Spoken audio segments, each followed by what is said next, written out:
Assalamualaikum warahmatullahi wabarakatuh, Sobat Misteri Sunyi Mencekam. Edisi cerita misteri kali ini berkisah tentang seorang bapak yang dulunya pernah mengamalkan ilmu Batara Karang. Beliau adalah lelaki yang tangguh, perkasa, dan saat mudanya beliau ikut mengusir penjajahan Belanda. Namun ketika meninggal, bapak ini jasadnya minta disempurnakan. Kira-kira bagaimanakah cerita selengkapnya? Langsung saja kita simak. Sebuah kisah nyata misteri yang berjudul Menyempurnakan Jasad Almarhum Bapak. Mendung kian menebal, bahkan ditingkahi dengan lompatan kilat dan gelegar petir yang sambung menyambung. Sementara di depan sana, semua yang mengantarkan jenazah Pak Urip tampak tegang, terutama Kang Jaka dan Teh Titik, sepasang putra-putri almarhum. Keduanya tampak begitu tegang dan malu.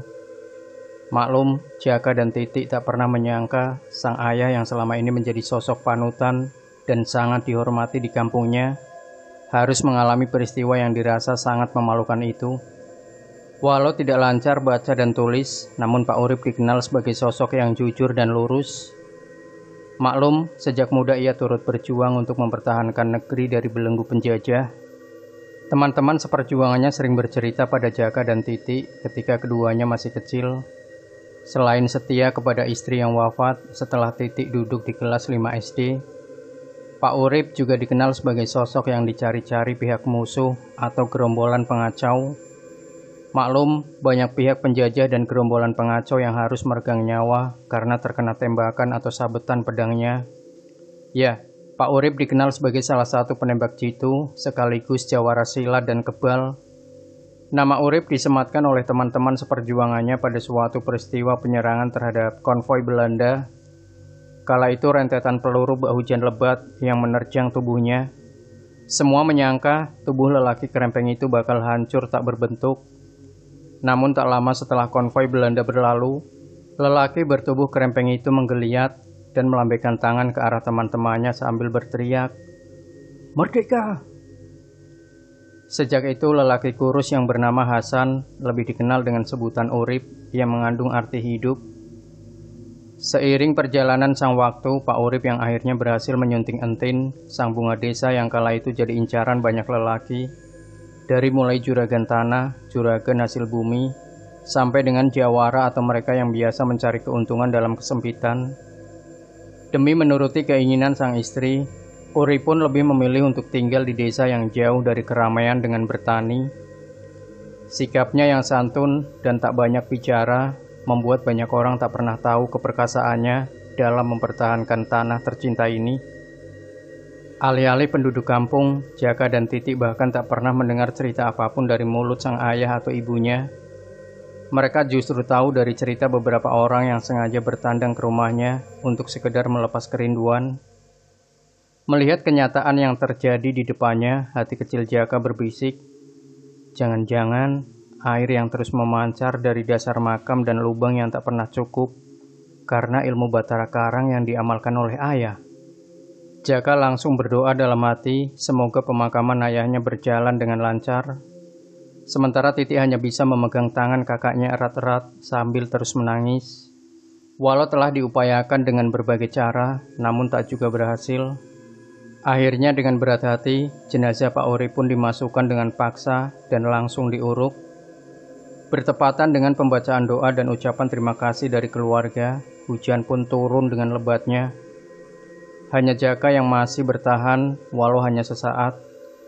Tak lama kemudian, dengan berlari-lari ia pun kembali ke rumahnya. Malam itu pengajian pun digelar. Tak seperti biasanya, usai pengajian mereka pun kembali ke rumah masing-masing. Kala itu Jaka pun merenung, ia teringat kata-kata orang-orang tua, yang punya ilmu Batara Karang, matinya tidak diterima bumi.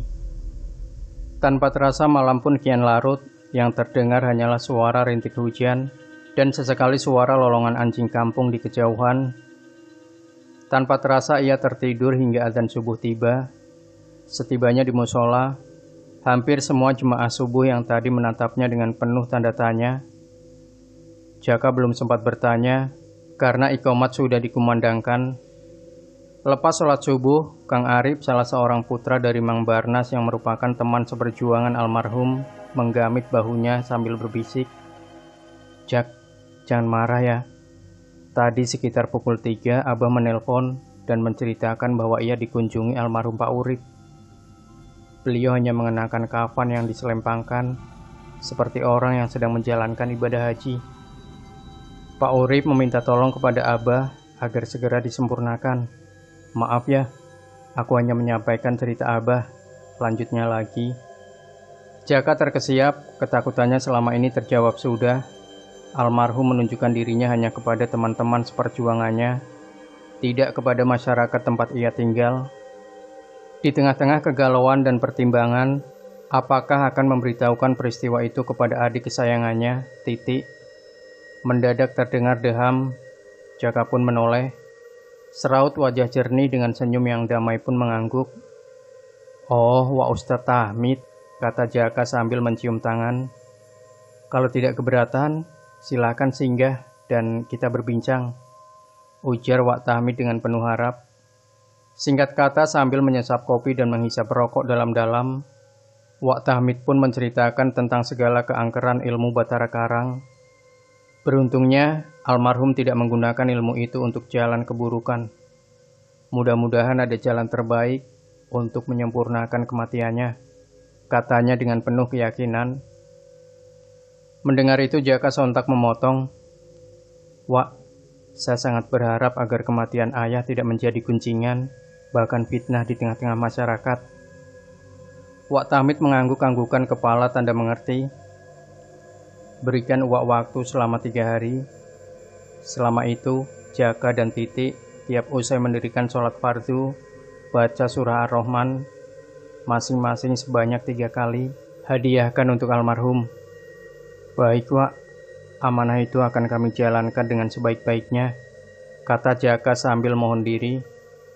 Setibanya di rumah, ia pun menceritakan apa yang dialaminya kepada Titik. Sang adik hanya bisa menangis, dan terus menangis. Pada hari ketiga, lepas mendirikan sholat duha, tampak Wak Tahmid, Jaka, Titik, dan beberapa orang menuju ke pemakaman. Tujuan mereka pasti makam Pak Urip. Tak lama kemudian tampak gundukan tanah merah yang masih basah tempat jasad Pak Urip dikubur. Ketika sampai di kuburan, mulut Wak Tahmid tampak berkomat-kamit. Tak lama kemudian, sambil memegang nisan kayu yang berwarna putih dan bertuliskan nama Urip alias Hasan, Wak Tahmid pun menyiramkan air putih yang sengaja dibawanya. Jaka yakin air itu sudah berisi doa-doa untuk kesempurnaan ayahnya.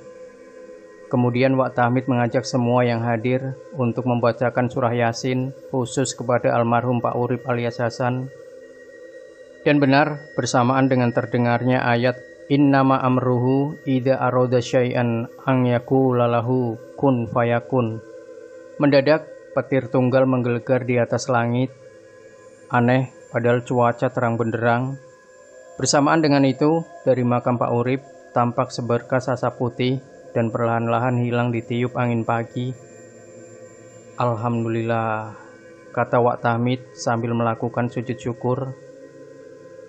"Semoga doa kita diijabah Allah dan beliau bisa tenang di alam sana," lanjut Wak Tahmid sambil memberi isyarat kepada semua bisa segera pulang ke rumah masing-masing. Selepas pengajian malam ke-7, Jaka bermimpi. Selain mengacungkan jempol, sang ayah juga memberitahu agar menjadikan Wak Tahmid sebagai penggantinya, sekaligus orang tempatnya bertanya jika ia dan Titik tengah menghadapi kesulitan. Ketika Jaka bertanya apa alasan sang ayah begitu percaya kepada Wak Tahmid, almarhum pun menjawab, jika dirunut, guru Wak Tahmid punya nasab ke Syekh Datul Kahfi Cirebon. Jaka pun terjaga, ia duduk termangu di pembaringannya sambil bergumam. Pantas saja beliau mampu menyempurnakan ayah yang mengamalkan ilmu Batara Karang. Alhamdulillah, Allah telah menunjukkan kebesarannya lewat Wak Tahmid. Demikian sekilas cerita Jaka, khusus kepada kami, hanya untuk diambil hikmah, sekaligus wawasan bagi Anda tentang ilmu-ilmu kuno di Nusantara. Demikian Sobat Misteri Sunyi Mencekam, tinggalkan komentar Anda, like, share video ini, subscribe channel Sunyi Mencekam, dan kembali nantikan cerita-cerita misteri terbaru dari kami. Wassalamualaikum warahmatullahi wabarakatuh.